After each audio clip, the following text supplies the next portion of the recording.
अतुदर उतर देत न पुनाहि कुटिल भूप हर्षि मन माहि। सभय बिलो के लोग सब जान जान के भी हृदय नारस विषाद कछो बोले श्री रघुबीर। हे देवता, आप धनुष खंडन हाड़ को ढूंढ रहे हैं, कोई और नहीं, आपका एक दासी है। नाथ शंभु धनु, नाथ शंभु धनु भंजनिहारा, हुई है क्यों एको दास तुम्हारा। आयसु का कहिए किन मोई, आयसु का कहिए किन मोई। बारी बारी बिन वह मुनि तोई।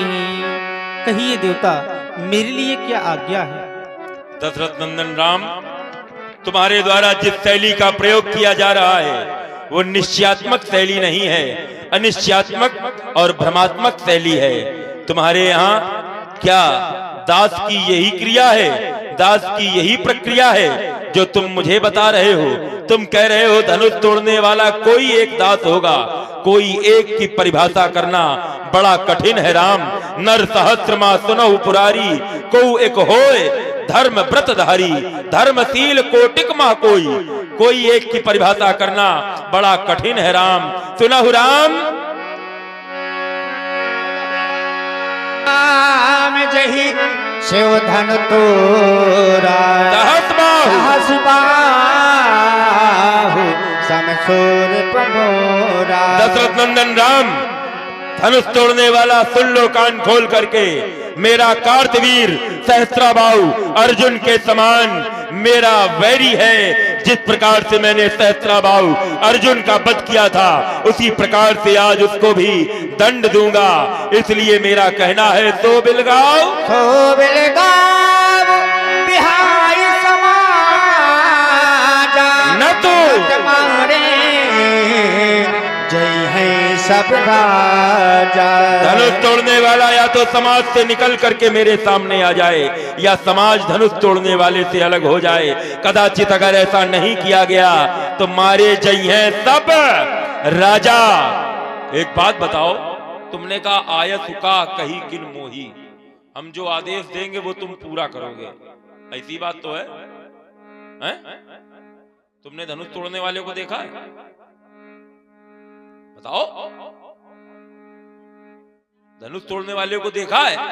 अगर नहीं देखा है तो जाओ पता लगाओ धनुष तोड़ने वाले के बारे में। हम उसको ढूंढ रहे हैं, तुम भी ढूंढो, और जब पता चल जाए तो हमको देखो चुपचाप यहीं बता देना आकर जाओ। सुन मुनि बचाने लखन मुस्काने, बोले परसो डरहि अपमाने।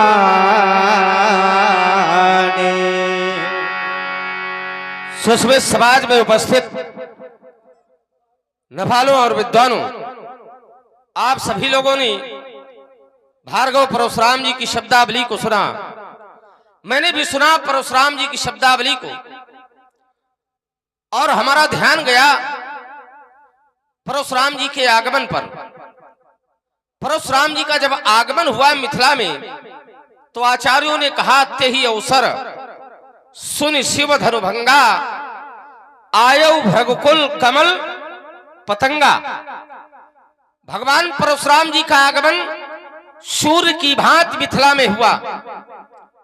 मैं विचार करने लगा कि सूर्य भगवान का आगमन हुआ है, इनसे तो कोई समस्या हो ही नहीं सकती है, क्योंकि परशुराम रूपी सूर्य जब मिथिला में उदित हुए, उसके पूर्व एक सूर्य और उदित हुआ था।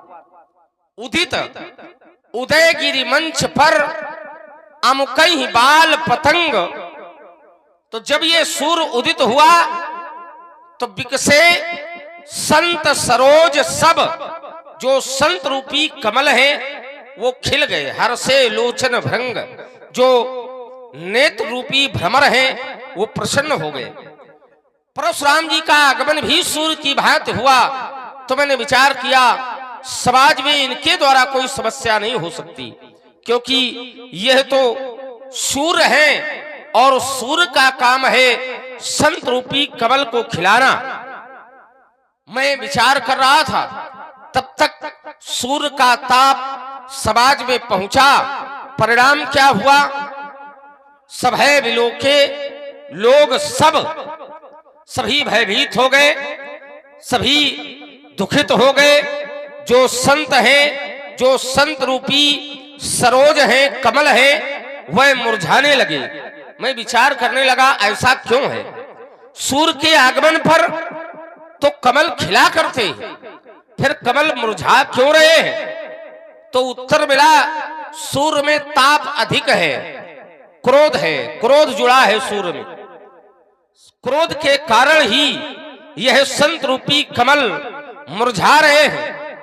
तो मैं विचार करने लगा कि सूर्य में जो ताप है, जो क्रोध जुड़ा है, इस क्रोध को हटा दिया जाए। अगर सूर्य से क्रोध हट जाएगा तो सूर्य का प्रभाव कमल खिलाने वाला होगा, ना कि कमल को सुखाने वाला। तो जो क्रोध जुड़ा है, इस क्रोध को हटा दिया जाए। यदि ना हटे तो थोड़ा बहुत घटा ही दिया जाए। अब आप लोग विश्वास से बैठे, वैसे लोग ऐसा प्रतीत होता है भगवान कि बड़े भयभीत है, क्योंकि बड़ी दूर दूर बैठे, हाँ बड़ी दूर बैठे हैं। परशुराम जी से कुछ ज्यादा भयभीत हैं कि परशुराम जी परस चलाएंगे तो उधर से निकल जाएंगे। लेकिन अब आप लोग भयभीत ना हो, क्योंकि जब तक हम हैं तब तक परशुराम जी आप लोगों तक नहीं पहुंच पाएंगे, आप लोगों का कुछ कर ही नहीं सकते। वैसे ब्राह्मण देवताएं करेंगे तो हम भी इनका कुछ नहीं, लेकिन ये आप लोग विश्वास रखें कि जब तक हम हैं तब तक परशुराम जी हम ही में उलझे रहेंगे, ये आप लोगों तक पहुंचेंगे ही नहीं। तो आप लोग विश्वास से बैठे, और जो लोग पीछे बैठे हैं वो लोग आगे आकर बैठे हैं। बढ़िया एक समाज बनाए थोड़ी देर के लिए, आप लोगों को भी अच्छा लगे, हम लोगों को भी अच्छा लगे। चले हम प्रयास करते हैं परशुराम जी के क्रोध को हटाने का। बड़ी गुस्सा में है पंडित जी, महात्मन श्रद्धे आचार्य जी प्रणाम। आप क्रोध क्यों कर रहे हैं? इतना क्रोध, वो भी इस धनुष के टूट जाने पर, इस एक धनुष के टूटने पर इतना क्रोध है? अरे इस एक धनुष के टूटने पर आप इतना क्रोध कर रहे हैं? हमने तो बहुत सी तोड़ी है, बहु धनु ही तोड़ी, पर हमने आज नहीं तोड़ी। लड़काई, हमने अपनी लड़काई में बहुत सी धनु यहां तोड़ी है, पर गोसाई ने तब ऐसा क्रोध नहीं किया जब हमने बहुत तोड़ डाली। आज एक टूटा है तो इतना क्रोध, ऐसा क्रोध कबाऊ ना आसरिस कीन गोसाई, तब ऐसा क्रोध नहीं किया गया। हमारी समझ में एक बात आई कि आपको इस आयुध के प्रति, इस धनुष के प्रति ममता है, पर ममता क्यों है यह हम समझ नहीं पा रहे हैं। तो अल्प विराम देकर जानना चाहते हैं, यही धनु पर ममता के हेतु कौन सा कारण है, जिस कारण को लेकर के आप इसी धनुष से ममता करते हैं। विराम।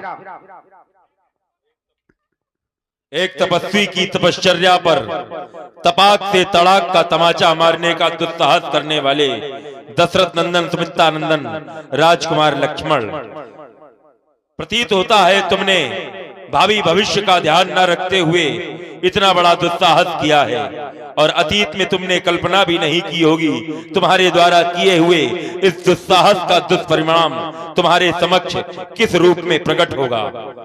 कह रहा था आप लोग अब डरे नहीं, हम हैं।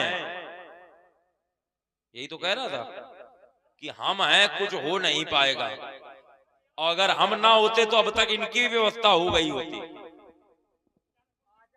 हम ना होते तो अब तक इनकी भी व्यवस्था हो गई होती, क्योंकि जिस समय हमारा आगमन मिथिला समाज के अंतर्गत हुआ है उस समय यहाँ की स्थिति व्यास जी कैसी थी?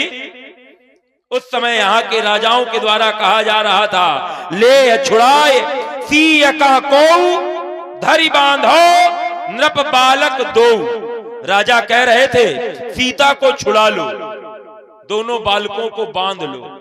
जो विदेह कछु करें सहाई जीतऊ समर सहित दो भाई। अगर राजा जनक भी कोई सहायता करें तो युद्ध में राजा जनक को भी जीत लो और इन दोनों भाइयों को बांध लो। उस समाज में हमारा आगमन हुआ, तई अवसर सुनी।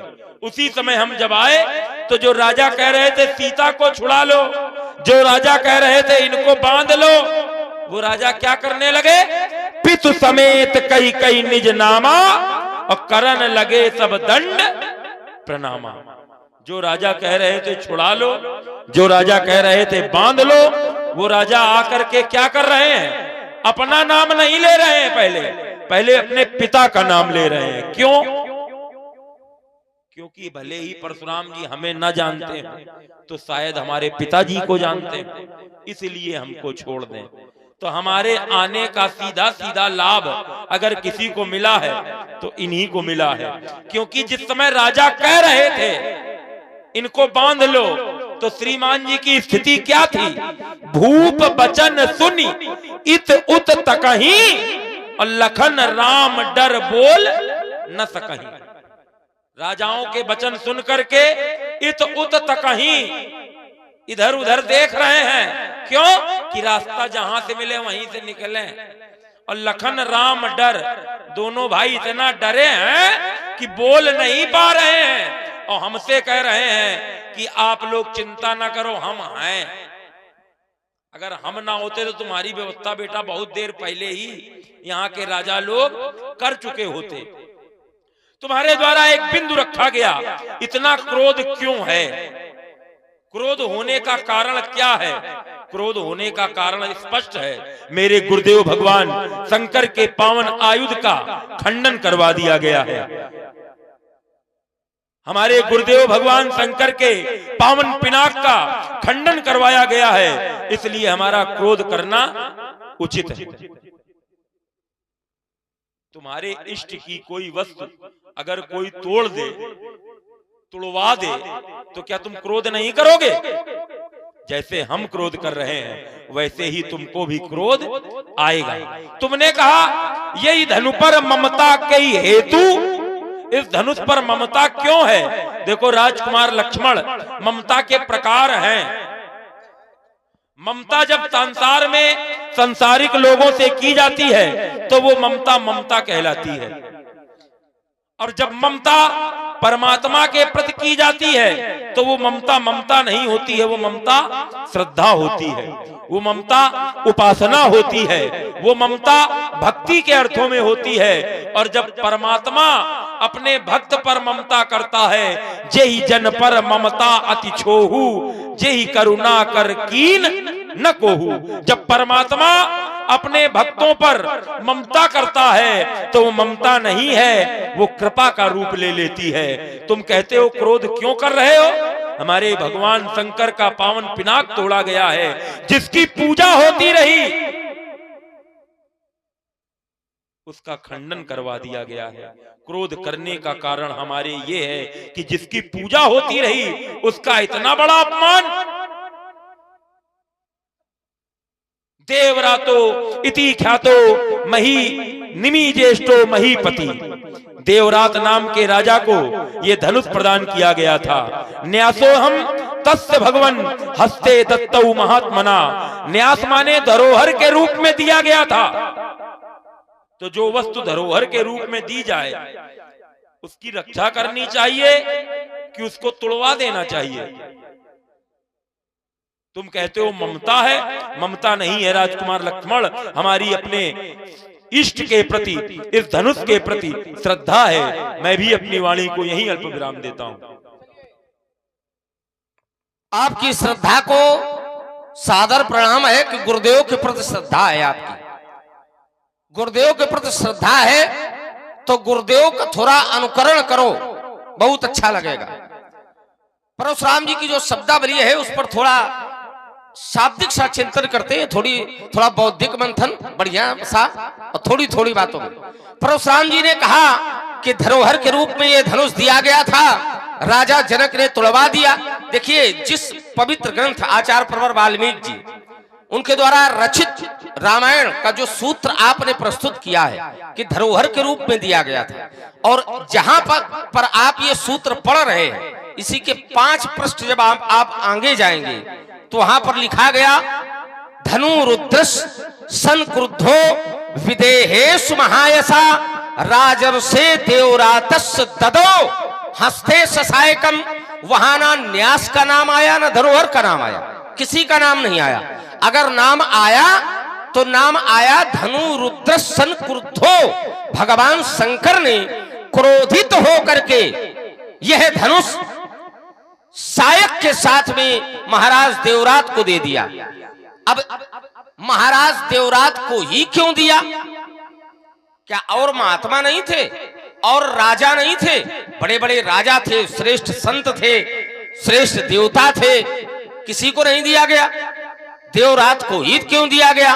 और जब आप ये विचार कर लेंगे, जब आप ये जान लेंगे कि भगवान शंकर ने देवरात को ही क्यों दिया, तो फिर आप विरोध समाप्त कर देंगे। आपने एक बात और बड़ी बढ़िया कही, आपने कहा अगर हम ना आए होते तो तुम्हारी व्यवस्था हो गई होती। बातें तो आपकी और भी कही है, लेकिन हम बहुत सी बातें छोड़ेंगे। जैसे आपने कहा ममता जब परमात्मा के प्रति होती है तो रूप बदलती है, परमात्मा जब करते हैं तो स्वरूप बदलती है। ऐसा कुछ नहीं है, स्वरूप नहीं बदलती, केवल नाम बदलता है। क्यों भगवान? भाई, परमात्मा के प्रति भक्त जब ममता करता है तब भी ममता कहा जाता है। ये तन राम भगति में पाई और ताते मुई ममता अधिकाई। विष्णु पुराण में जब इन तीनों ममताओं का चिंतन किया गया तो एक ममता का नाम मंदिष्या, जो सांसारिक ममता है, दूसरी ममता का नाम व्यक्त संशया, और तीसरी ममता का नाम ब्राह्मी, जो परमात्मा जीव से करते हैं। तो आप कहते हैं कि हमें ममता नहीं है, ममता है तो गुरुदेव के प्रति है। तो अगर गुरुदेव माइक विग्रह हैं तब तो हम मान लेंगे कि आपको व्यक्त संशया है। अगर गुरुदेव कर रहे हैं तो मान लेंगे कि ब्राह्मी है। और अगर गुरुदेव माइक विग्रह नहीं है तो हम तो आपकी ममता को मध्युशया के रूप में ही देखेंगे, सांसारिक ममता के रूप में ही देखेंगे। आपने कहा कि अगर हम ना आए होते तो इनकी व्यवस्था हो गई होती। कह रहे हम हैं, और अगर हम ना आए होते तो इनकी व्यवस्था हो गई होती। क्या इसको कम कर दो थोड़ा, अगर गड़बड़ कर रहा हो। आप कह रहे हैं व्यवस्था हो गई होती। अब थोड़ा आप लोग विचार करो। परशुराम जी ने एक अर्धाली पढ़ी, बोले भूप वचन सुन इत उत तकही, और लखन राम डर बोल न सकही। बोले ये दोनों भाई इधर उधर देख रहे थे कि कहां से भागने का मार्ग मिले और हम भाग जाएं। ये दोनों भाई। अच्छा, आप जैसे लोग अगर ये अर्थ करेंगे तो हमारी कुछ समझ से परे हो जाएगा। आप जैसे लोग अगर अर्थ उल्टा करने लगे अपने अनुकूल बना के तो अच्छा नहीं लगेगा। चूंकि इस अर्धाली का अर्थ है भूप वचन सुन इत उत तकही, इधर उधर देख रहे हैं राजाओं के वचन सुन करके, लेकिन लखन राम डर बोल न सकही। लक्ष्मण राम के डर से नहीं बोल पा रहे। ये अर्थ थोड़ी है कि राम लक्ष्मण डरे हुए, अर्थ ये है कि लक्ष्मण राम के डर से नहीं बोल पा रहे। तो हमें राम का भय है, ये हमारी प्रशंसा है। भाई, अगर भक्त को भगवान का भय हो, छोटे भाई को बड़े भाई का भय हो, तो इसका अर्थ यह है कि ये बालक संस्कारित है। अगर पुत्र को पिता का भय है तो इसका अर्थ यह है कि पुत्र संस्कारित है। जो पुत्र अपने पिता से भयभीत नहीं होता, अपने अग्रजों से भयभीत नहीं रहता, अपने बड़ों से भयभीत नहीं होता, तो वहां अर्थ निकाला जाता है कि ये बालक निरंकुश है, ये संस्कार विहीन है। और लक्ष्मण अगर राम से भयभीत है तो इसका अर्थ यह है कि लक्ष्मण संस्कारित है। तो आप अपनी अर्धाली में लक्ष्मण के चरित्र को सजा रहे हो। लक्ष्मण नहीं बोल रहा, उसका कारण भी स्पष्ट कर रहे हो। एक कारण मैं आपको बतला दूं थोड़ा बौद्धिक मंथन के साथ। मैं क्यों नहीं बोल रहा हूं? क्योंकि ये जो राजा बोल रहे हैं इनके बोलने का कोई प्रभाव है ही नहीं है।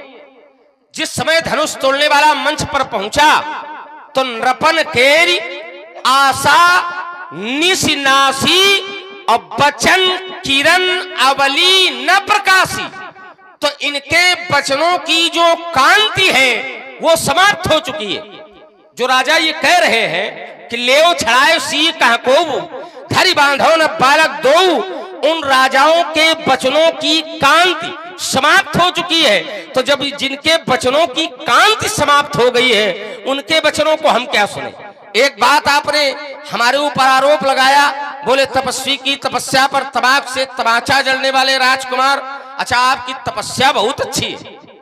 ये जो आप आरोप लगा रहे हो कि तपस्वी की तपस्या पर तमाक से तमाचा जलने वाले राजकुमार, वाह बढ़िया तपस्या है। अच्छा, ऐसे भी कोई तपस्या करता है क्या? अतिरिस बोले वचन कठोरा कौ जड़ जनक धनुष कह, क्या ऐसे भी कोई तपस्या करता है? अगर आपकी ये तपस्या है तो फिर इस तपस्या का श्रृंगार लक्ष्मण के वचनों से सुंदर हो ही नहीं सकता है। इसलिए मैं बोल रहा हूं तो उचित कर रहा हूं। अगर आपकी तपस्या का रूप बदल जाएगा तो लक्ष्मण का व्यवहार बदल जाएगा, ये आप विश्वास रखें। हम विराम लेंगे। तुम्हारे द्वारा कहा गया कि परशुराम जी आप जो अर्थ कर रहे हैं, आप जैसा व्यक्ति अगर ऐसा अर्थ करेगा तो कैसे चलेगा। देखो बेटा, इसमें दीपक देहली न्याय है। इस अर्धाली में दीपक देहली न्याय है। तुम अपने पक्ष में रख करके उसको सजा रहे हो। लखन राम डर बोल न सकहीं, लेकिन हम जब इसको प्रस्तुत करेंगे तो हमारी दृष्टि में जो हमको दिखाई दे रहा है लखन राम डर बोल न सकहीं, ये उसी प्रकार से है जैसे मांगी नाव न केवट आना। क्या इसका अर्थ निकलेगा? मांगी नाव न केवट आना या मांगी नाव न केवट आना, क्या अर्थ निकलेगा? तो ये दीपक देहली न्याय है।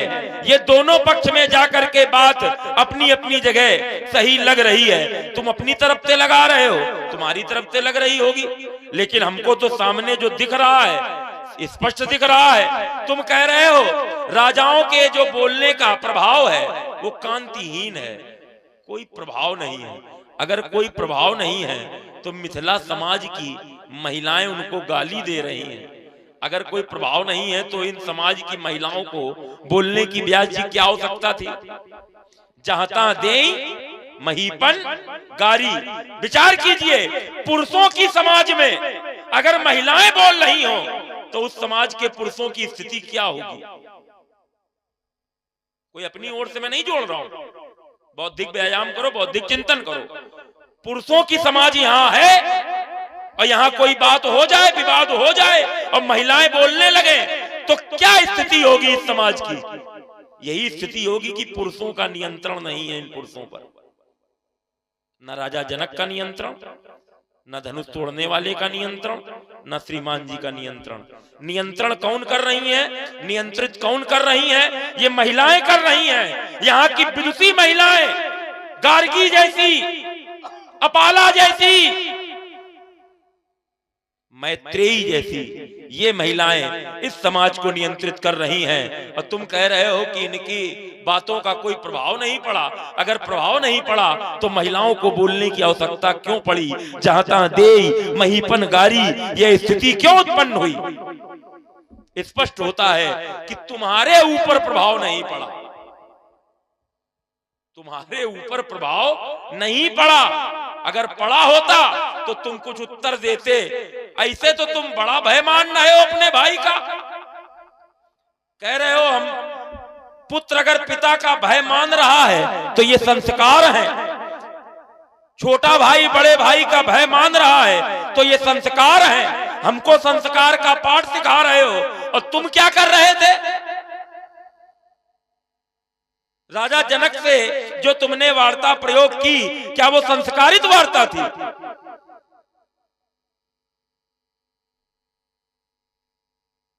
राजा जनक के साथ में तुम्हारी जो वार्ता रही वो संस्कारित वार्ता नहीं थी। तब तुमको भय नहीं लगा अपने भाई का, तब तुमको भय नहीं लगा अपने गुरुदेव का, और अब भय लग रहा है। जब कुछ कर दिखाने का समय है तब भय का बहाना लेकर के बैठे हो।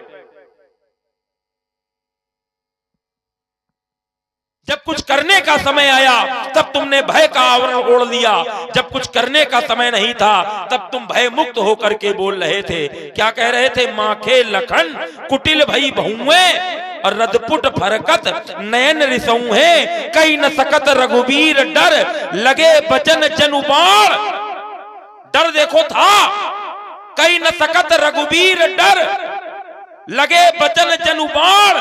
अगर डर था तो मौन रहते, लेकिन फिर भी बोले, अर्थात डर से भय से मुक्त हो चुके थे। तब तुमने अपनी वार्ता राम के सामने स्पष्ट रूप से कही, क्योंकि तब चाई माई करनी थी, तब प्रस्ताव पत्र लेकर के खड़े हो रहे थे। अगर आपका आदेश पा जाएं, जाओ तुम्हार अनुशासन पाऊं, कंदुक इउ ब्रह्मांड उठाऊं, काचे घड़ जिम डारो फोरी, सकौ मेरी मूलक इउ तोरी, तो प्रताप महिमा भगवाना, को बापरो पिराक पुराना, कमल लाल जिमि चाप चढ़ावो, जो जन सत प्रमाण लय धावो, तौरो छत्रक दंड जिमि, तो प्रताप बलनाथ, और जो न करो प्रभु पद शपथ, तो पुण्य न धरो या कर न धरो धनु भात। तब भय नहीं है श्रीमान जी को, अब भय है। कहो कैसी रही? और कोई मिले महात्मा तो जो मन में आए बोलो। और बेटा जब ये महात्मा सामने खड़ा हो तो शुद्ध बुद्ध प्रबुद्ध एकाग्र चित्र हो करके अपने मन मस्तिष्क को खोल करके बोलो, वहीं उत्तर मिलेगा। तुम्हारे द्वारा एक बात कही गई, ममता का स्वरूप नाम बदल जाता है तुमने कहा, लेकिन स्वरूप वही रहता है। नहीं, स्वरूप भी बदल जाता है। अपवाद कोई एक बात है, तुमने कहा भुसुंड जी की बात कही, यही तन राम भगत में पाई, ताते मोई ममता अधि काई। वो उनका एक अपवाद स्वरूप हो गया। जैसे 9 माह में गर्भ से जन्म होना ये नियम है, लेकिन बहुत से ऐसे भी बालक हैं जो 7वें महीने में पैदा हो जाते हैं। क्यों दादा? तुम्हें ज्यादा अनुभव है बात। अरे हमें अनुभव का है, ये हम बता रहे हैं तुमको। बताओ गलत कह रहे हैं? नहीं नहीं, तुम कहाँ गलत कह सकते हो। तो कहने का भाव ये अपवाद जो है, अपवाद की बात सिद्धांत नहीं हो सकती है, ये अपवाद स्वरूप है। लेकिन जो मैंने कहा था राजकुमार लक्ष्मण, अगर परमात्मा भक्त के प्रति अगर ममता करता है तो वो ममता कृपा के अर्थों में होती है, परमात्मा की कृपा के रूप में होती है। जब भक्त परमात्मा के प्रति अगर ममता करता है तो वो श्रद्धा के रूप में होती है। तुमने कहा सांसारिक ममता, तो क्या धनुष सांसारिक था?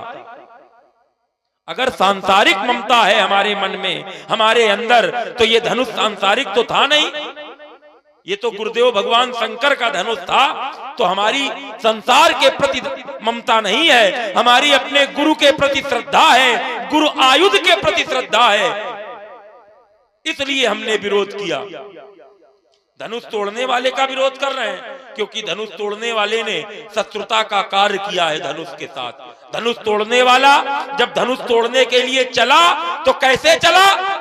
चितई गरुड़ लघु ब्यालई, जैसे गरुड़ और सर्प में शत्रुता का भाव है, तभी गरुड़ का एक नाम है उर्गारी। उर्ग माने सर्प, अरि माने शत्रु, इसीलिए उसका नाम पड़ा उर्गारी। और धनुष तोड़ने वाले ने कैसे देखा धनुष को? जैसे गरुड़ देखता है सर्प को।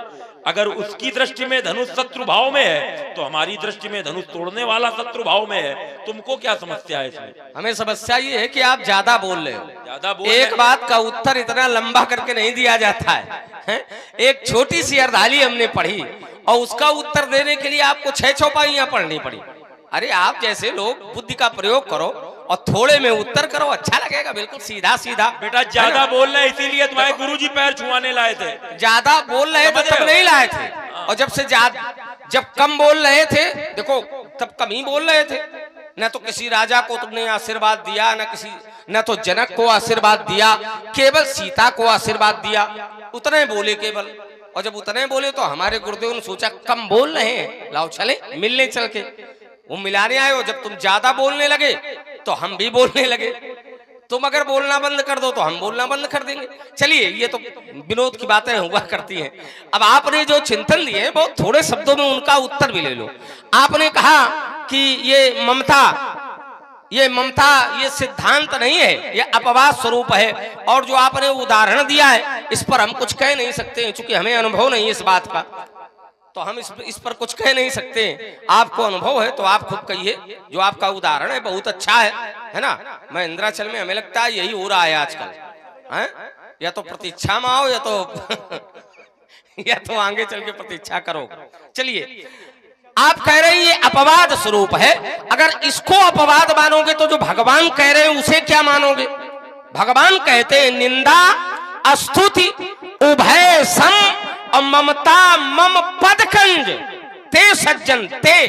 अब देखिए, सा तौ ते व्याकरण के, अब ये सब लोग जानते होंगे, छोटे छोटे बालक भी जानते होंगे। सा एक वचन, तौ दो वचन और ते बहुवचन।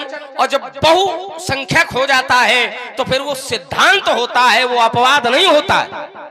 ते सज्जन मम प्राण प्रिय। अब आपके लिए अपवाद होगा तो आप अपवाद बनाए रखो।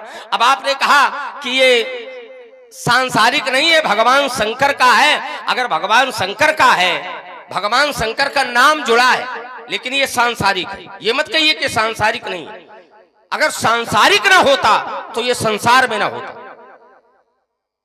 भगवान शंकर का है, अच्छा अगर सांसारिक ना होता, भगवान शंकर का था तो इसको कैलाश पर्वत में होना चाहिए भगवान शंकर के पास। वहां क्यों नहीं है? वहां क्यों नहीं है? संसार में क्यों है?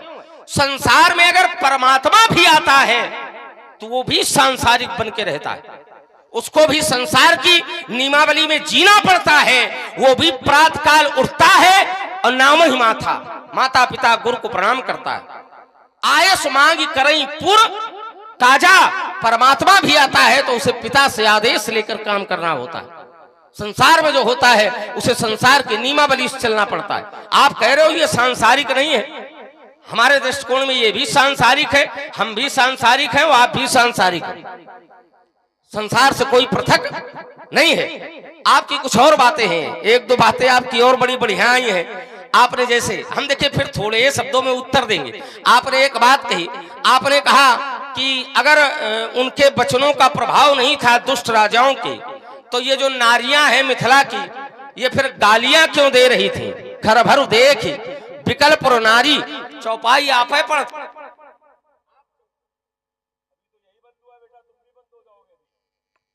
इसकी चिंता न करो, इसका नियंत्रण उनके हाथ में हो, हमारा नियंत्रण राम जी के हाथ में। जिसका नियंत्रण इनका हमारे हाथ में, जिनका नियंत्रण राम जी के हाथ में होता है वो कभी बंद नहीं होते। चलिए, आप कह रहे हैं खरभर देख विकल्प नारी, फिर नारियों को बोलने की आवश्यकता क्या थी? अगर उनके वचनों का प्रभाव नहीं था तो, उनके वचनों में कांत नहीं थी। अच्छा, यही जरा आप विचार करो जो अर्धाली पढ़ रहे हो। ये जो नारियां बोली हैं ये तब क्यों नहीं बोली जब राजाओं ने कहा ले वो छड़ाई सी कहा को धरी बांधो न बालक दो, जो विदेक करई सहाई तो जीतो समर सहित दो भाई। तब इन नारियों को खड़े होकर उनको गालियां देनी चाहिए, लेकिन तब गालियां नहीं दी।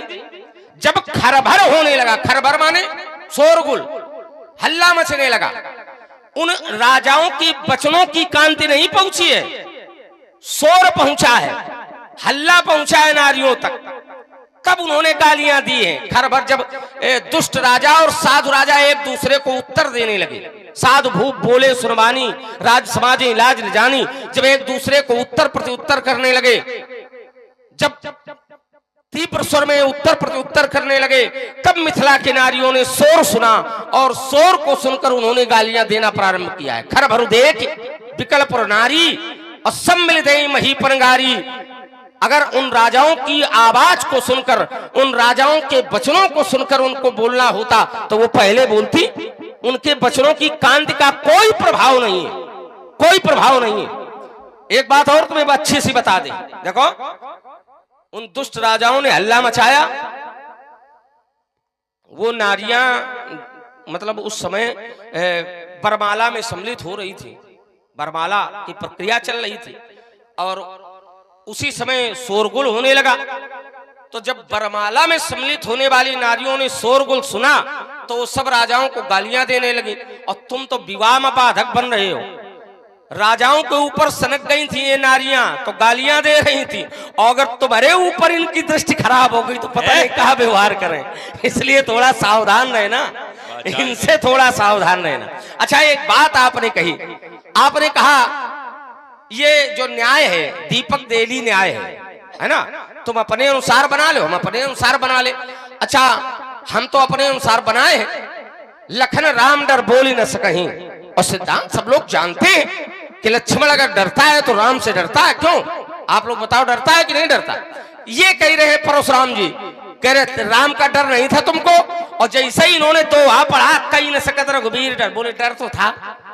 जैसे ही इन्होंने दोहा पढ़ा, पहले कहे तुमको राम का डर नहीं था, और जैसे दोहा पढ़ा कहीं न कहे दिमाग पूरी बात दिखाओ हमने आगे नहीं, क्या कहा? आगे जो कहा था हमने क्या कहा? आगे जो कहा था, सुनो तो, आगे जो कहा था वो आगे मिली, और पीछे जो कही गए वो पीछे ले चलो, लेते चलो। कह रहे थे तुमको राम का भय नहीं था। देखो, यहां राम जी भयभीत नहीं है।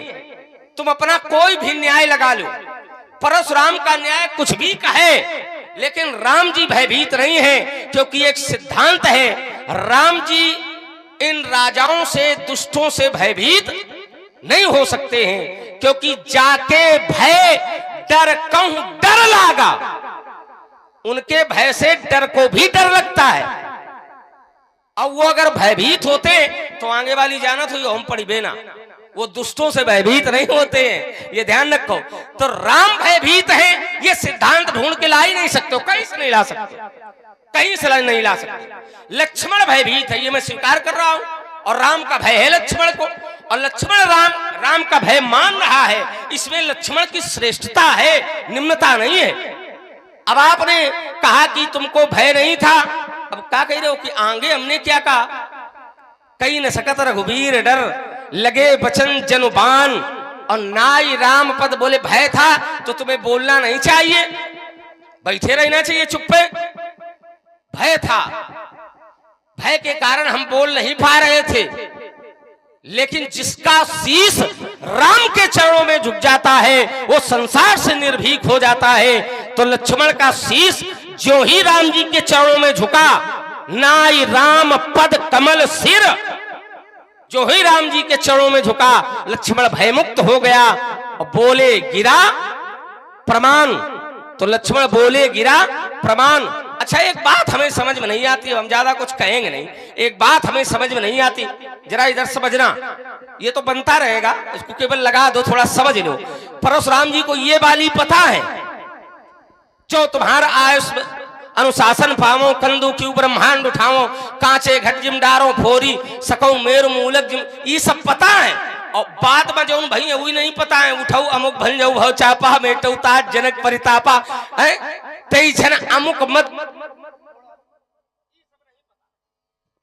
तेई छन अमुक, ये सब नहीं पता है। जो नहीं पीछे भाई है वही पता है। और हमसे कह रहे आगे क्या कहा ये बताओ, आगे क्या है ये बताओ, और तुम तो पीछे पीछे भाग रहे हो, आगे वाला सब भूल गए हो। तो अगर पीछे वाला तुम्हें पता है तो आगे वाला का है नहीं पता है पता, और नहीं पता तो ये तुम्हारी गड़बड़ी है, हमारी नहीं है। चलिए देखो राजकुमार लक्ष्मण, हमसे तो कह रहे थे लंबा बोल रहे हो, हम तो लंबा बोलते हैं क्योंकि अग्रता चतुरो वेदा पृष्ठता सतरो धनु, जिभ्या के अग्रभाग में चारों वेद वास करते हैं हमारे। हम तुमसे कद में बढ़े, हम तुमसे पद में बढ़े, हम तुमसे वर्ण में बढ़े, हम तुमसे ज्ञान में बढ़े। तुम्हारे जब बाप नहीं बेटा पैदा हुए थे, बाप के बाप नहीं पैदा हुए थे, उनके भी बाप नहीं पैदा हुए थे, तब अयोध्या गए थे।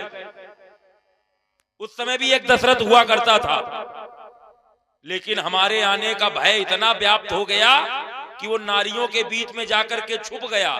तो उसका नाम पड़ा, क्या पड़ा ब्याज जी? नारी कवच दशरथ। नाम पड़ा नारी कवच दशरथ। केवल हमारे आगमन मात्र से अपने पुरखों से जाके पूछो कि परशुराम कौन है। तुम हमारे सामने बोलने का दुस्साहस कर रहे हो। तुमने एक टिप्पणी की थी तपस्वी की तपश्चर्या पर, तुम्हारे लिए ये बिल्कुल ठीक बात कही थी हमने। विचार करो, व्यक्ति गुरु जी के चरण छूता है, गुरुजी का सम्मान करता है, समझना, गुरुजी का सम्मान बड़ी श्रद्धा से व्यक्ति करता है।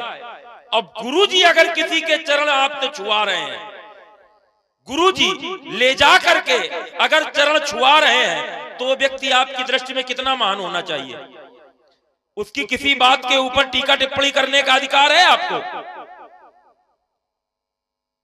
मेले पद सरोज मेले दो भाई, हमारे चरणों में डाल दिया है ला करके, राम लखन दशरथ के ढोटा चरणों में डाल दिया गया है।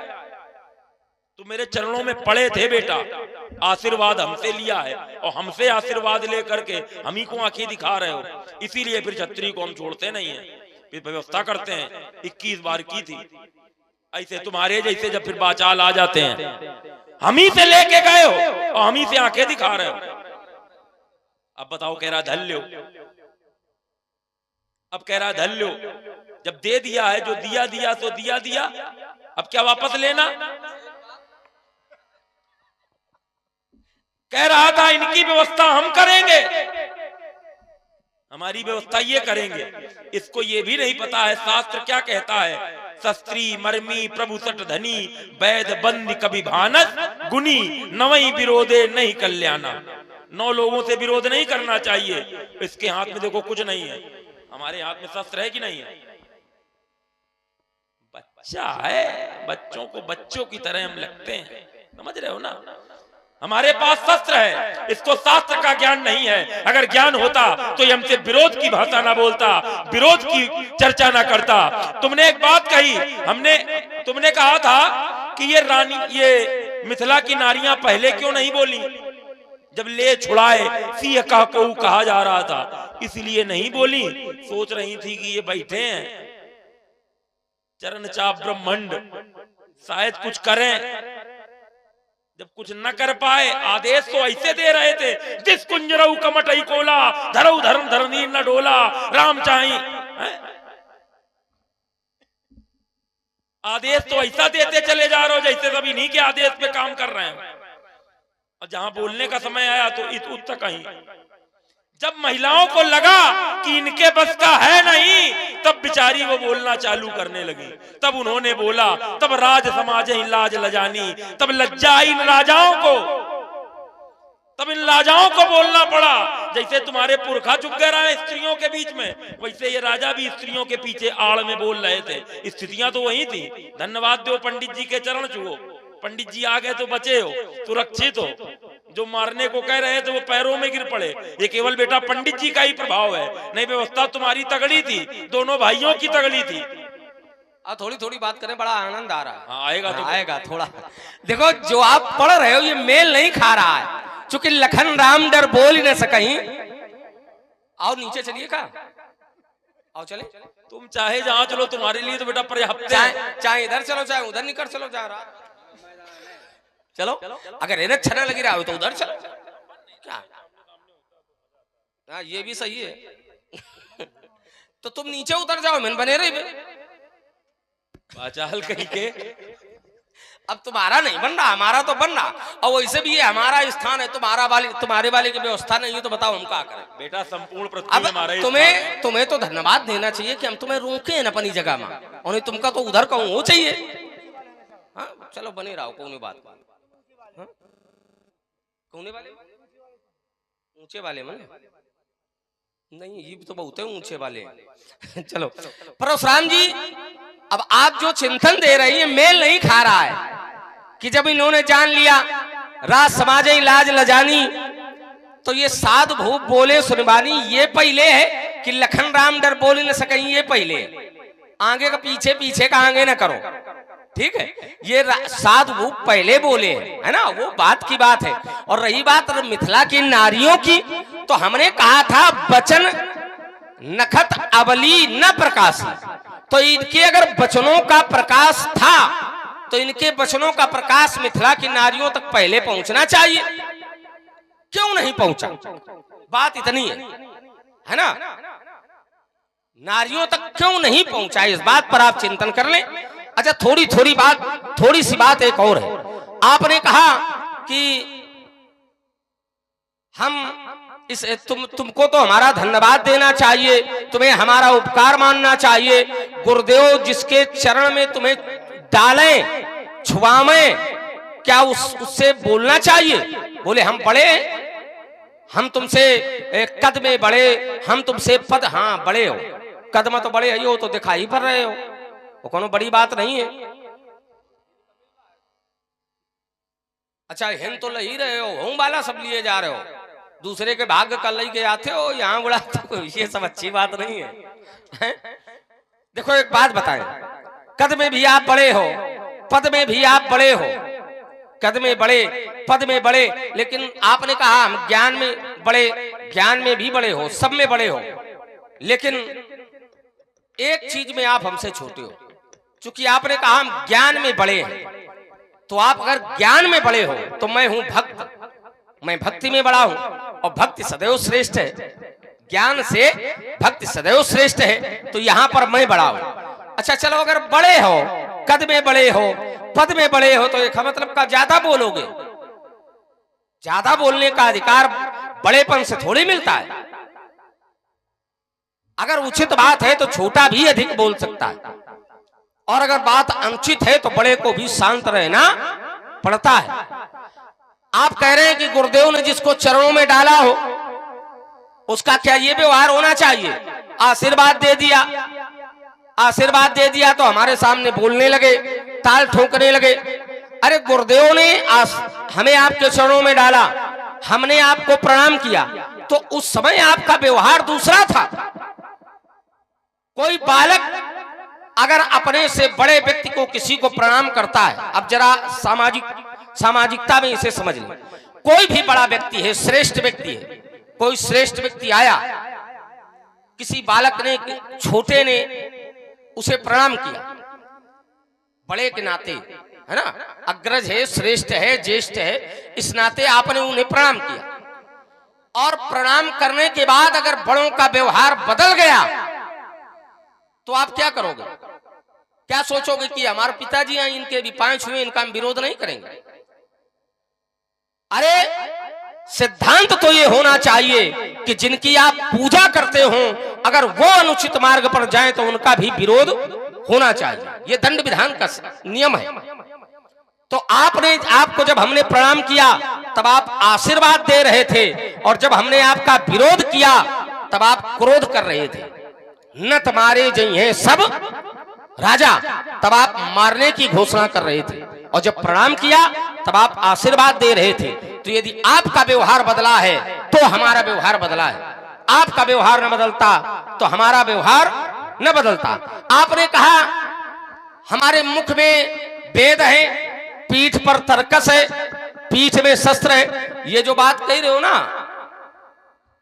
क्या बता रहे हो? नवई विरोधे नहीं कल्याणा, शस्त्री मर्मी प्रभु। और हाँ ध्यान दें, आप लोग सुन रहे हैं बड़ा ही सुंदर भार्गव श्री परशुराम जी और श्री लक्ष्मण जी का बड़ा ही अद्वितीय संवाद आप सभी लोग सुन रहे हैं। इसी पर प्रभावित हुए आप हैं आदरणीय सुभाष आचार्य जी, आपकी ओर से 51 पुष्प मुद्राएं भार्गव श्री परशुराम जी के चरणों में और 51 पुष्प मुद्राएं श्री लक्ष्मण जी के चरणों में सादर समर्पित हैं।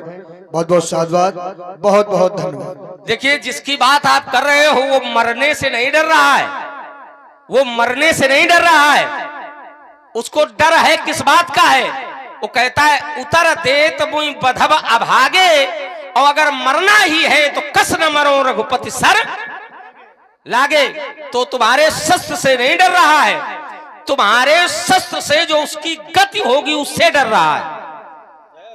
अगर मरने है तो मोक्ष पाऊं जा करके, तो शस्त्र का भय नहीं है। अब आप कह रहे हैं कि हमारे मुख में वेद है, पीठ में तरकस है। चलिए, आपके अगर मुख में वेद है, आपके आगे वेद है और पीछे शस्त्र है, तो अगर वेद आगे है तो वेद रखना, वेद अपने घर में रखना। बहुत लोग ऐसे होते हैं इस समाज में। आप लोग बताओ, आप लोग कितने लोग हैं जिनके घर में रामचरितमानस है? कितने लोग हैं? बहुत लोग होंगे। अच्छा, उन बहुत लोगों में इस ग्रंथ का अध्ययन माने पठन पाठन कितने लोग करते हैं? बहुत लोग ऐसे किया, ग्रंथ है लेकिन एक कोने में धर देते हैं। अच्छा, बहुत लोग ऐसे हैं जो पढ़ते तो हैं लेकिन उस चरित्र को मानते नहीं हैं। पढ़ते ही हैं, सुनते हैं लेकिन मानते नहीं हैं। तो ऐसे ग्रंथ रखने से और पढ़ने से क्या लाभ है? वेद मुख में है, और अगर वेद मुख में है तो वेदों के सिद्धांत को भी तो मान लो। वेदों का सिद्धांत कहता है, श्रुति, वहीं चलेंगे, ध्यान रखो, श्रुति कहा परम धर्म उपकारा। श्रुति माने वेद। वेद कहते हैं श्रेष्ठ धर्म क्या है? तो बोले परम धर्म उपकारा, परोपकार सबसे बड़ा धर्म है। तो अगर मुख में वेद है तो तुम यो समझ लो कि गुरुदेव का धनुष था, चलो टूटेगा, कौन बात नहीं, किसी कन्या का विवाह तो हो गया, अब तुम थोड़ा परोपकार कर लो अगर मुख में वेद है, ठीक है। तुम जहां से आरंभ हुए थे वहीं से प्रारंभ होंगे, क्योंकि आचार्य जी आ गए, अब वर्षा हुई है ना, तो अब कुछ न कुछ प्रभाव होगा। अब आए हैं सुनने वाले तो अब कुछ बोलना प्रारंभ किया जाएगा, वहीं से प्रारंभ होंगे बेटा। अब तुम जहां से तुमने कहा कि 9 प्रकार का जो विरोध वो बता रहा है, वो डर नहीं रहा है मरने से। हमने ये थोड़ी कहा है कि वो मरने से डर रहा है कि नहीं डर रहा है, वो सिद्धांत बता रहा है कि 9 प्रकार के लोगों से विरोध नहीं करना चाहिए। वो तो निश्चित कर चुका है कि मेरी मृत्यु आ गई है, उतर देत मोई बदब अभागे, कस न मरो अमुकई सर लागे। मृत्यु तो निश्चित कर चुका है, वो मरना तो है ही। आगे पैर बढ़ाता तो कुआं, पीछे पैर हटाता तो खाई, दोनों ओर से मृत्यु उसकी थी आई। लेकिन वो बात बता गया सिद्धांत की। इस सिद्धांत का पालन व्यक्ति को करना चाहिए। शस्त्री मर्मी प्रभु सठ धनी, वैद बंद कभी भानस गुनी, नवई विरोधे नहीं कल्याणा। इनका विरोध करोगे तो कल्याण नहीं होगा। ये शास्त्र की बात है, ये नीति की बात है, ये सिद्धांत की बात है, जिसका पालन करना चाहिए। एक बात। दूसरी बात, तुमने कहा कि आपने जब आशीर्वाद दिया तब आपकी प्रक्रिया दूसरी थी। अरे हम तो शांत बेस वैसे भी थे, हमें क्रोध आया कब? तेई अवसर सुन शिवधनु भंगा। समझना बात को, तेई अवसर सुनी शिवधनु भंगा। तो अगर धनुष के टूटने से क्रोध आया होता तो परशुराम आके यहां सीधे क्रोध करते। क्या परशुराम का हाथ कोई पकड़ने वाला है यहाँ? परशुराम का हाथ कोई पकड़ने वाला है यहाँ जो पकड़ लेता मेरा हाथ? हमने क्रोध आकर के नहीं किया, हमने आशीर्वाद दिया। क्रोध में कोई आशीर्वाद नहीं देता है किसी को, बताइए क्यों दादा? जब क्रोध में व्यक्ति होगा तो किसी को आशीर्वाद देगा। और आशीर्वाद कैसा दिया सीता को? आशीष दीन सखी हर्षानी। औपचारिकता भी नहीं है आशीर्वाद की कि जाओ जाओ खुश रहो। आशीर्वाद दिया, ऐसा दिया कि उसके साथ में जो आई थी सखी हर्षानी, वो प्रसन्न हुई। अर्थात हमने प्रसन्न मन से आशीर्वाद दिया। तुमको आशीर्वाद दिया, तुम्हारे भाई को आशीर्वाद दिया। उस यात्रा के बाद एक और यात्रा है, रामई चितई रहे थकी लोचन। इस यात्रा में क्रोध कहाँ है? क्रोध कहीं नहीं है। अगर धनुष टूटने का सुन करके क्रोध आया होता तो मेरे पास क्रोध होता। क्रोध आया कब? सुनत बचन फिर अनत निहारे। और देखा क्या? देखे चाप खंड मई डारे, तब है अतिरिक्त बोले वचन कठोरा। जब हमने क्रिया देखी, हमने कार्य देखा, तब हमने क्रोध किया है बेटा, ना कि हमने सुन करके क्रोध किया है। हमारे क्रोध में हमारा बोध हमारे साथ है। क्रोधात भवति सम्मोहा। क्रोध में व्यक्ति अपने बोध को खो देता है। परशुराम ने क्रोध में बोध को खोया नहीं, हमने यहाँ भी बोध रखा। हमने यहाँ क्या कहा? सो बिलगाऊ बिहाई समाजा, न तुम्हारे जइए सब राजा। मेरे शब्द पे ध्यान दो, न तू। अगर नहीं किया गया तो मारे जाएंगे सब राजा। तुमने कहा हमने आपका इसलिए विरोध किया। संसार में कोई विरोध करता, लेकिन तुम्हें तो नहीं करना चाहिए, क्योंकि शास्त्र कहता है, गुरुदेव भगवान कहते हैं, उमा जे राम चरण रत विगत काम मद क्रोध, निज प्रभु मैं देखई जगत कैसन करई विरोध। भगवान शंकर कहते हैं कि हे उमा, जो राम के चरणों में रति रखने वाला है, उसकी दृष्टि कैसी होती है? निज प्रभु में देखई जगत कैसन करई विरोध। उसकी दृष्टि में कोई विरोध नहीं है। उसकी दृष्टि में स्वपच, चांडाल, ब्राह्मण, सिंह, गाय, बकरी, भैंस, चूहा, बिल्ली, ये सब एक है। निज प्रभु में देखई जगत कैसन करई विरोध। कौन? जो राम चरण रत है। और तुम क्या हो? 12 ते निज हित पति जानी और लक्ष्मण राम चरण रत। तो बेटा कहीं ना कहीं या तो ये बात गलत है या तो भोलेनाथ कह रहे हैं वो बात गलत है। दो में से एक गलत है। क्यों? अगर ये बात सही है तो तुमको हमसे विरोध नहीं करना चाहिए, क्योंकि तुम राम के चरणों से रति रखते हो, और रति नहीं रखते हो तभी हमसे तुम विरोध कर सकते हो। अगर रति रखते तो निज प्रभु में तुमको हमारे अंदर भी वही राम दिखने चाहिए जैसे तुमको अपने राम दिखाई देते हैं। इसलिए बेटा जरा सोच के बोलो, संभल के बोलो, आओ जरा यहाँ पर थोड़ा सा हो जाए। आपकी 3 बातें हैं। हाँ। 3 बातें हैं। 2 बातों को तो यूं देखो, इधर ऐसे आप कह रहे हैं कि हम जब आए हैं तो हमें क्रोध नहीं था, हमने आशीर्वाद दिया। धनुष टूटने पर हमको क्रोध नहीं है। धनुष को जब टूटा हुआ देखा, सुनत वचन तब अनत निहारे, तब हमको क्रोध हुआ है। हमारे आचार्य कहते हैं सुनी सरोस, सरोस माने सुनी सरोस भृगुनायक आए। और इतने नहीं है, देखो शीस जटा शशि बदन सुहावा और ऋष बस कछुक अरुण होई आवा। क्रोध है, पर क्रोध का प्रयोग कब है? क्रोध का प्रयोग कब है? तो सुनत वचन तब अनत निहारे और देखे चाप खंड महिडारे, तब अतिरिस बोले वचन। प्रयोग है यहां से प्रयोग प्रारंभ है, लेकिन क्रोध पहले से है। ये ना कहो कि क्रोध नहीं है, क्रोध है लेकिन प्रयोग बाद में। चलिए एक बात। दूसरी बात आपने कही कि ये सिद्धांत दे गया है शस्त्री मर्मी प्रोफेसर धनी वैद बंद कवि भानस गुनी। तो ये अगर सिद्धांत दे गया है तो क्या केवल लक्ष्मण के ऊपर थोप गया है क्या कि लक्ष्मण जी इस बात को माने? वो लक्ष्मण के ऊपर सिद्धांत थोड़ी थोप गया है, वो तो अपने आप को लक्ष्मण के ऊपर थोप गया है। श्री सहित अनुज समेत कृपा निकेत पद बन लाई हो। लक्ष्मण के ऊपर थोड़ी ये सार्वजनिक सिद्धांत है तो हम माने और परशुराम जी न माने, ये कोई सिद्धांत तो है नहीं। इसमें केवल इतने थोड़ी है शस्त्री मर्मी और आगे है प्रभु। प्रभु का भी विरोध नहीं करना चाहिए। तुम किसका विरोध कर रहे हो? प्रभु दो चाप खंडी मही। तो ये सिद्धांत तुम्हारे ऊपर भी तो लगता है, केवल हमारे ऊपर थोड़ी लगता है।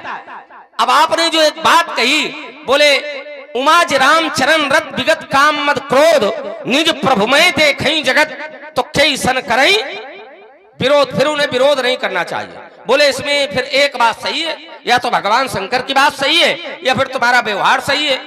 देखो भगवान शंकर की बात भी सही है और हमारा व्यवहार भी सही है। और कैसे सही है इसके लिए 6वें सोपान में चलो, जाते रहे हो, कई बार गए हो, हमने भी देखा है, सुना है। आओ जरा वहां पहुंचे। भगवान व्यास जी संभाले, संवाद को थोड़ा रसयुक्त बनाया जाए।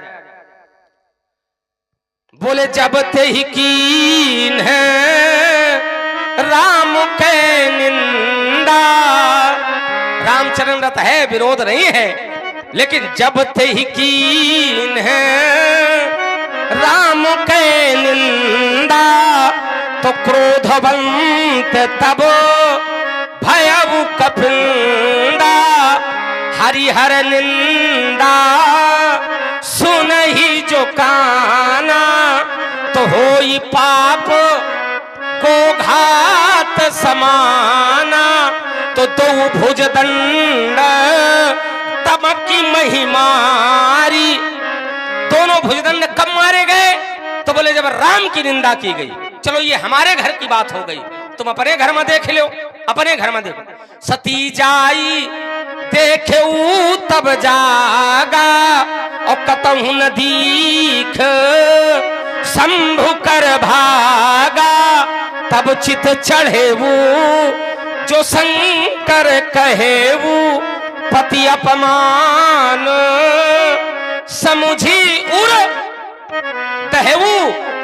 अपने लिए विरोध न करो, भगवान शंकर कहते हैं कई सन करें विरोध, अपने लिए विरोध न करो। लेकिन अगर कोई भगवान का मंदिर तोड़ रहा हो तो क्या विरोध नहीं करोगे? भगवान के भक्त हो, अपने लिए विरोध न करो।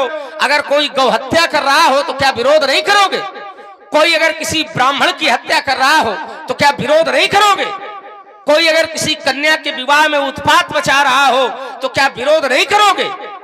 कोई अगर भगवान की निंदा कर रहा हो तो क्या विरोध नहीं करोगे? करना चाहिए, करना पड़ेगा। अगर परमात्मा के हो तो परमात्मा के अगर अनुयायी हो तो जहां पर धर्म का विरोध होगा वहां आपको विरोध करना पड़ेगा। आपने भी धर्म का विरोध किया, तब हमने आपका विरोध किया। विराम है। बहुत सुंदर। एक बार सभी लोग तालियां। मगर विशेष बात यह कि नाम है कैलाश, पक्ष तो हमारा ही है कैलाश पथ की। अब वो तो इसलिए है ना क्योंकि कुछ ना कुछ वहां संबंध है। आइए वहीं से लेते हैं जहां से ये प्रारंभ हुए थे। इन्होंने कहा वो जो 9 प्रकार के सिद्धांत हैं क्या लक्ष्मण पे ही थोपे गए हैं? तुम भी तो मानो। तो एक उन्होंने शब्द निकाला, इन्होंने प्रभु। प्रभु प्रभु माने क्या होता है? समर्थ स्वामी। समर्थ स्वामी। प्रभु माने राजा भी होता है। प्रभु माने यहाँ समर्थ स्वामी से नहीं है रे बेटा, यहाँ प्रभु माने राजा से है। यहाँ प्रभु का अर्थ समर्थ स्वामी से ना होकर के सीधे सीधे राजा से है। इसको और स्पष्ट कर दें कैसे? एक और ब्रह्मचारी गया कहा उस सभा में और उसने क्या कहा? खायऊ फल प्रभु लागी भूखा और कपि स्वभाव ते तोरे रूखा। तो प्रभु का अर्थ राजा से है, इसीलिए वो राजा क्या मेरा राजा है? धनुष तोड़ने वाला। बेटे चूर में चूर देते हैं एकदम। तुमने जैसे उठा के धरी थी हमारे ऊपर ये बात कि प्रभु का विरोध तुम क्यों कर रहे हो, तो प्रभु माने राजा होता है, धनुष तोड़ने वाला राजा है। और राजा होगा तो तुम्हारे लिए होगा, यहाँ जो लोग आए हैं उनके लिए होगा। हमारे लिए वो क्या है इसके लिए तुम्हें नहीं पता है तो अपने बड़े भाई से जाकर के पूछ लो, धनुष तोड़ने वाले के साथ मेरा क्या संबंध है? तुम्हारे भाई ने कहा था कि नाथ शंभुधन ये भंज निहारा, नाथ शंभुधन ये भंज निहारा, ये होई एक दास तुम्हारा। तुम उसको प्रभु बना के मेरे सर पे बैठा रहे हो और तुम्हारा भाई उसको दास बना रहा है, तो आपस में मतभेद है भी तुम्हारा। भाई भाई में नहीं बन पा रही है। तुम कह रहे हो उसको प्रभु मानो और तुम्हारा बड़ा भाई कह रहा है उसको दास मानो। तो अब बताओ प्रभु माने कि दास माने? क्यों भाई कैसी रही? और एक बात तुमने कहा क्रोध है मात्रा कम है। अरे ये हमारे नेत्रों में इतना तो बना ही रहेगा क्योंकि हम सहज में भी किसी को देख लेते हैं तो सहज ही चितवई मनऊ खुटानी साथे। हाँ सहज। देखो जिनको बहुत याद होता है वो थोड़ा बहुत भूलते भी हैं, नहीं तो पता कैसे चलेगा? सही है, समझ रहे हो ना? जिनके पास भाई जिनको बहुत याद है वही थोड़ा बहुत। भाई भूल कौन करता है? जो काम में लगा रहता है। जो आलसी है उनको कुछ करना ही नहीं है। काम को करो नहीं, काम से डरो नहीं। सही है। गलती किससे होगी? जो कुछ करेगा। चलो आप यहाँ बना रहे हो, कुछ गलती हो जाएगी तो आपने किया तब तो। अब जब बंद पड़ा रहेगा तो गलती काहे को होगी? तो सहज ही चितवत मनऊ रिसाते। मान लो सहज में भी देख रहे हैं हम तो लोगों को लगता है कि ये डर रहा है हमसे। उसको लगता है मेरी मृत्यु आ गई, उसको ऐसा लगता है कि मेरी मौत आ गई। और छठे सोपान से तुमको हम भी जोड़े दे रहे हैं। वहां पर जिसके बारे में तुमने कहा कि वहां पर विरोध किया तो उसने प्रकट किया विरोध, तो वो विरोध कर रहा है कब? जब सीधे सीधे शत्रु पक्ष से जुड़ा हुआ है। वो गया है, क्या करने गया है? वो संधि वार्ता करने गया है। उस वार्ता में जाकर के उसने ऐसा कहा तब विरोध कर रहा है। क्या जो शैली उसने प्रयोग की रावण ने, वो शैली परशुराम प्रयोग कर रहा है? मैं नाम नहीं ले रहा हूँ, नाम छुपाए रहो अभी कम से कम। अरे मान लो तुमने नाम नहीं लिया, जो यहाँ बैठे वो समझ गए, लेकिन अन्य तक नहीं पहुंच पा रही है बात, तो उसका स्पष्टीकरण कर दें। और ये जरूरी नहीं है कल्प भेद हरिचरित सुहाए, नाम ले भी लोगे तो कोई समस्या नहीं है। क्यों? क्योंकि सीता का हरण कब हुआ? एक बार त्रेतायुग माही। क्या हो गया ब्याज जी? और शंभु गए कुंभज ऋषि पाही।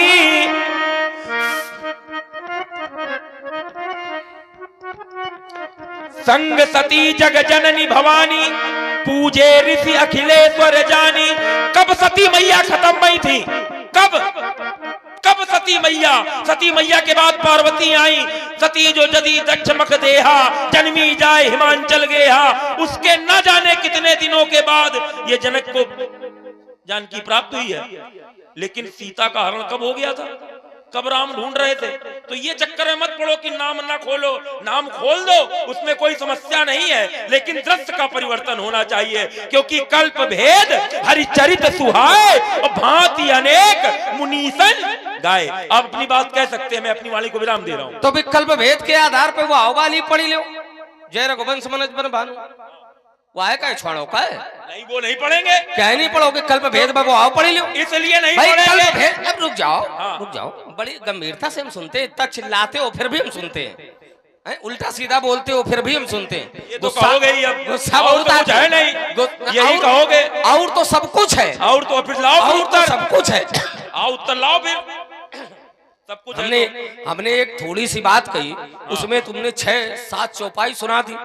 हमने कहा नाम न खोलो, तो उसमें तुमने 6-7 चौपाई सुनाई, तब हमारी बात को काट पाए, और वो भी काट नहीं पाए। कल्प भेद के आधार पर हम क्या कह सकते हैं, क्या नहीं कह सकते, क्या बोल सकते, क्या नहीं बोल सकते, इस बात का हमें ध्यान रखना पड़ेगा। बाकी आपकी इच्छा, आप जो मर्जी वो बोलो, हम आपको टोकेंगे नहीं, लेकिन हम इस पर नियंत्रण रखेंगे। हम इस बात का ध्यान रखेंगे कि हम कहाँ खड़े हैं, है ना। सिद्धांत हम पढ़ सकते हैं, लेकिन हम चरित्र का उद्घाटन नहीं करेंगे। चलिए, अब आपने जो चिंतन प्रस्तुत किया है, अब ये बातें बहुत लंबी हो गई हैं और हमारी बात बहुत छोटी सी थी। सार ले लो। हाँ, तो हम सारे लेंगे। बहुत लंबी बात हमें करना भी नहीं आता, और बहुत लंबी बात हमें अच्छी भी नहीं लगती, और जब बात लंबी हो जाती है तो फिर निर्णय नहीं निकल पाते। इतनी बातें बोलने की जगह अगर तुम केवल काम की हम तो कामे की बोल रहे हैं, लेकिन तुम उस काम की बात में भी तो काम नहीं निकाल रहे हो।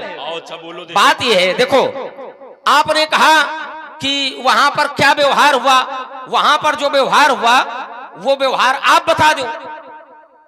जहां पर 2 भुजन ने तमक में ही मारी, तो वहां जो व्यवहार हुआ वो आप बता दो। हमें नहीं पता क्या व्यवहार हुआ, हम नहीं जानते क्या व्यवहार हुआ, और हम जानते भी होते तो कहते ना। यहाँ पर आप कह सकते हो कल्प भेद के आधार पर, आप तो सबे कुछ कह रहे हो, तो आप कह सकते हो, लेकिन हम नहीं कह सकते।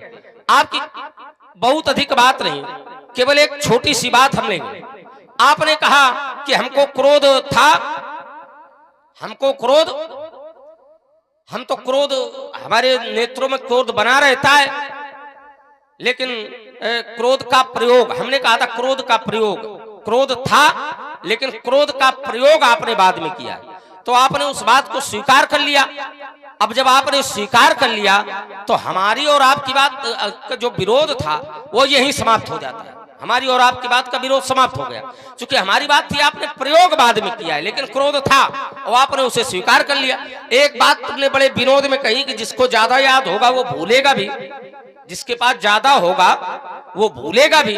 हाँ, ये बात सही है, जिसके पास ज्यादा होगा वो भूलेगा, लेकिन तत्व तो कोई नहीं भूलता है। क्यों भाई? आप फसल काटते हो तो गेहूं भूल जाते हो क्या कभी? भूसा भले भूल जाओ, तो जिसके पास भूसा ज्यादा होगा वो भूल जाता है, लेकिन तत्व जो होता है उसको लोग नहीं भूलते जल्दी जल्दी। भाई देखो, उत्तर यहीं दे दे। नहीं, इनका है दे दो, नहीं, यहीं हो जाए उत्तर।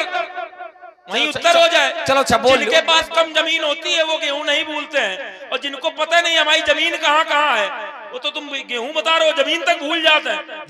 भूलने का तुम हो कौन चक्कर में? भूलने की बातें नहीं है। फिर वही बात सुनो तो एक क्षण, तुम गेहूं कह रहे हो, लोग जमीन भूल जाते हैं। एक क्षण रुको तो, हो तो इतना इधर रुको तो, हम रुके रुको। तुम अपनी बातें में फंसे रहे हो। बताओ क्या कह रहे हो कि जिनको पता ही नहीं जमीन का है, जिनको पता ही नहीं, जब पता ही नहीं तो भूलने की बात है नहीं। अरे भूलने पता ही नहीं है, सीधी बात है भाई भूलना किसे कहते हैं? जो पता हो, जो संज्ञान में हो और मस्तिष्क से उतर जाए। और जब पता ही नहीं है, जब पता ही नहीं है तो इसे भूलना थोड़ी कहेंगे। इधर समझो तुम अर्थ गलत ले रहे हो। हम अर्थ गलत नहीं ले रहे हैं। शरीर मोटा दे लेकिन बुद्धि मोटी ना हो। शरीर मोटा हो बुद्धि मोटी ना हो। क्या अर्थ ले रहे हो तुम? क्या हमारे कहने का मतलब ये है, तुमने कहा लोग तत्व नहीं भूलते, भूसा भूल जाएंगे, गेहूं नहीं भूलेंगे। तो हमने कहा जिनके पास सीमित मात्रा में जमीन होती है वो गेहूं नहीं भूलते। ये बात अलग हो गई। नहीं यही बात हमने, ये बात अलग हो गई। हमने गलत ना बोलो। देखो यही विवाद यही विवाद का कारण बनेगा। सुनो ईमानदारी इधर सुनो, चूंकि ये व्यवस्था चल रही है, इसीलिए तुमने कहा था कि जिनको पता ही नहीं है, पूरी बात सुनो कि जमीन कहाँ। पूरी बात सुनो, हमने कहा क्या? चलो अच्छा, इधर भी सुन लो, लोग बैठे सुन रहे, तुम चलो नहीं सुन रहे हो। अब तुम खिसिया रहे, नहीं खिसिया नहीं रहे, ईमानदार ना खिसिया नहीं रहे, ईमानदारी से अच्छे मन से। हमने क्या कहा था? हमने कहा था जिनके पास कम जमीन है वो नहीं भूलते हैं गेहूं, जिनके पास असीमित है, असीमित माने उनको पता नहीं हमारी कहां कहां जमीन है। ये अर्थ है मेरा कहने का, ये भाव है मेरा कहने का। जिनके यहाँ 2 गैया पली हैं तो उनको पता इतने दूध है। अब जिनके यहाँ 400-500 गैया पली हैं, 2-4-5 हजार पली हैं, तो 10-20-50 लीटर उनका दूध बही भी जाए तो पता न चली कहाँ बहेगा। ये मेरे बात का मतलब है, इसको समझो तुम, ये कहने का भाव है। आओ उसका देखो, चूंकि 2 गाय वाले को पता है कि हमारे 2 गाय हैं और इतना दूध देती हैं, और जिसके पास 400-500 है तो उसको जब जिसको इस बात का ज्ञान नहीं कि हमारे पास गाय कितनी है, तो जब मूल का ज्ञान नहीं होगा, मूल का ज्ञान नहीं होगा तो दूध का ज्ञान कहां से हो जाएगा? और तुमको कैसे? एक क्षण रुक जाओ, है ना, खिसियाओ ना। देखो पंडित जी हो, यही साफ कराओ, उलरो फांदो ना ज्यादा, सुनो उलरो फांदो ना ज्यादा, चूंकि हमारा स्वभाव वो नहीं है, आप अच्छी तरह जानते हो। हम बिगाड़ते नहीं, हम नियंत्रित रहकर जो वार्ता करते हैं वो नियंत्रित रहकर, और नियंत्रित कर लेते हो, नियंत्रित रह के करो। चोर से कहते हो चोरी करो, साहूकार से कहते हो जागते रहो, धरते सब तगड़ाओ। ऐसा कुछ नहीं है जो धर ना रहे हो, लेकिन हम पर धीरज से लेप लगाने के लिए, अरे हम देखो, नहीं करते हैं, काम पूरा है ना। हाँ, काम पूरा करो, काम पूरा करो, सब कुछ धरो, सब कुछ कहाओ, सब कुछ बताओ, लेकिन नियंत्रित रहकर, संवाद का क्रम न बिगड़ने पाए, है ना, हल्ला मचा के नहीं, चिल्ला के नहीं, और किसी का अपमान करके नहीं। समाज को अच्छा लगे वो बात करें, हम और आप दोनों लोग, है ना। अब देखिए, जिसके पास असीमित है, चलो ये बातें सब होती रहती हैं प्राय, है ना, ये कोई बड़ी बातें नहीं है। बड़ी बात क्या है भगवान, आप संभालें जरा, आपके साथ होगी थोड़ी सी। बड़ी बात क्या है? सुनहु देव सब धनुष समान, सुनहु देव सब धनुष समाना। क्यों भाई? प्रभु माने राजा, प्रभु माने राजा। राजा को प्रभु क्यों कहा जाता है? क्योंकि राजा भी स्वामी के रूप में होता है और समर्थवान स्वामी के रूप में होता है, इसलिए राजा को प्रभु कहा जाता है।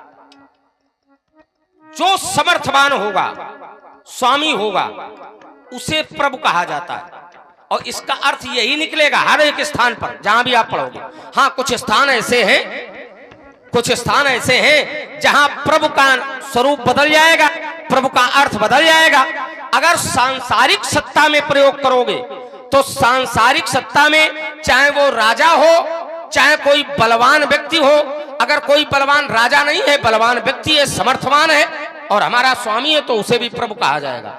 राजा चूंकि स्वयं में समर्थवान है और अगर वो स्वामी है तो उसे प्रभु कहा जाएगा, इसलिए राजा को प्रभु कहा जाता है। और इसी सुंदर प्रस्तुति में आप हैं भाई श्री राजू जी, राजू भैया की ओर से ये 51 पुष्प मुद्राएं श्री लक्ष्मण जी के श्री चरणों में प्रदत्त है। बहुत बहुत